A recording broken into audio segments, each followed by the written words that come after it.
Hello दोस्तों, welcome है आपका स्पेशल नॉलेज पी में। कैसे हैं आप सब मित्रों। धनतेरस के दूसरे दिन यानी कि छोटी दिवाली के दिन, इसे हम नरक चतुर्दशी के नाम से भी जानते हैं।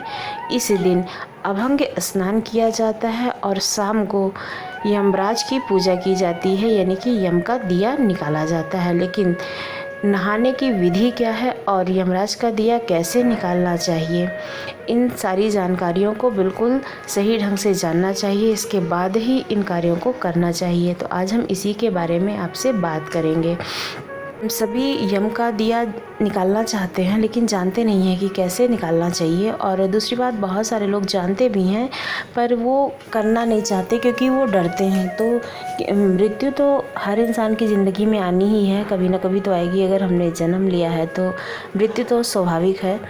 लेकिन अगर हम आने वाली अकाल मृत्यु को या फिर एक्सीडेंटल खतरे को टालना चाहते हैं, या जैसे बड़ी बड़ी बीमारियां होती हैं, आ जाती हैं और वो जाने का नाम नहीं लेती हैं, कई बार छोटी बीमारी होती है जाने का नाम नहीं लेती है, तो उन सब चीज़ों से बचने के लिए यम का दिया जलाना बहुत ही ज़रूरी है। और साथ ही नरक से बचने के लिए नरक चतुर्दशी के दिन अभंग स्नान करना भी आवश्यक माना जाता है। तो आज चलिए जानते हैं कि अब अभंग स्नान कैसे किया जाता है और यम का दिया कैसे निकाला जाता है। हमारे पुराणों में वर्णित है कि नरक से बचने के लिए नरक चतुर्दशी के दिन सूर्योदय से पहले शरीर में सरसों के तेल की मालिश करना चाहिए। इसके बाद में स्नान करना चाहिए।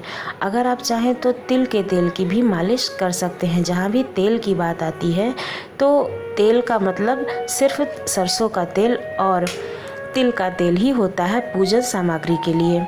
और स्नान के दौरान मार्ग की टहनियों को 7 बार सिर पर घुमाना चाहिए। टहनियों को सिर पर रखकर सिर पर थोड़ी सी साफ मिट्टी रख लें।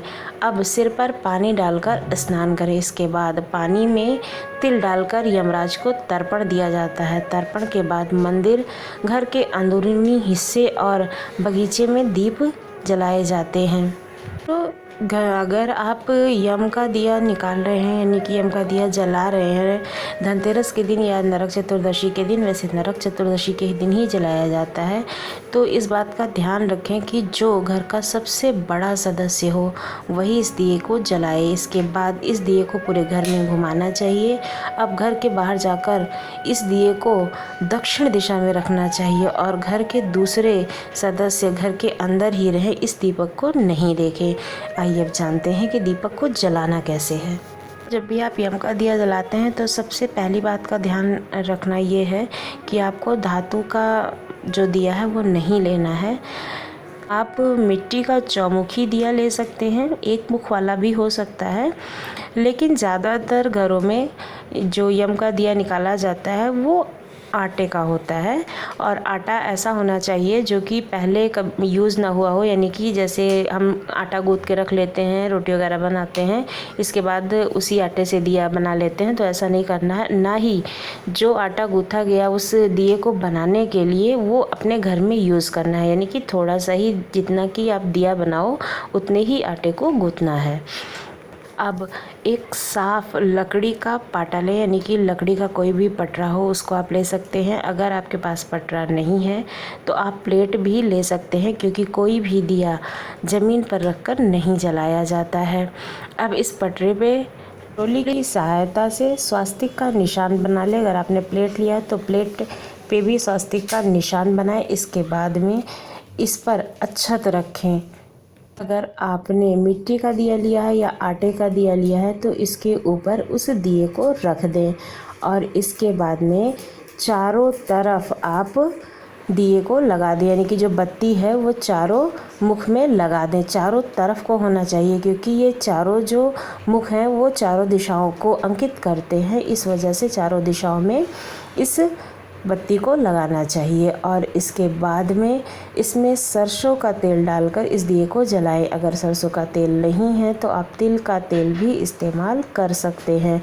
और अगर आपने एक मुख वाला दिया लिया हुआ है तो उस दिए को जब आप रखेंगे तो उसमें बात का ध्यान रखना है कि उस दिए का जो मुख है वो दक्षिण दिशा की ओर होना चाहिए। अब दिए में आप 1 रुपए का सिक्का रख दें और इसके बाद में एक कौड़ी डाल दें। अब दीपक के चारों ओर 3 बार गंगा जल का छिड़काव करें और उस पर रोली का तिलक लगाएं।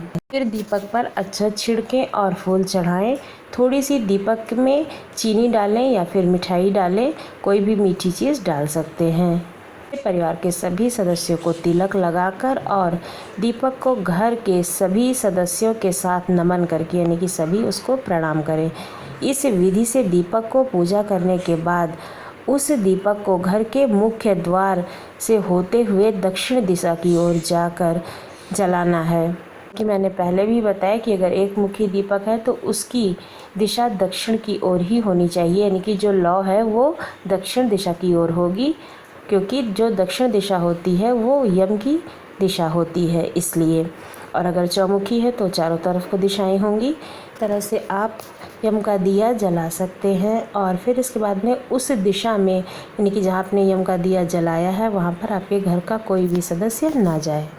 आपको ये जानकारी कैसी लगी ज़रूर बताइएगा। अगर अच्छी लगी हो तो हमारे चैनल को सब्सक्राइब कीजिएगा। धन्यवाद।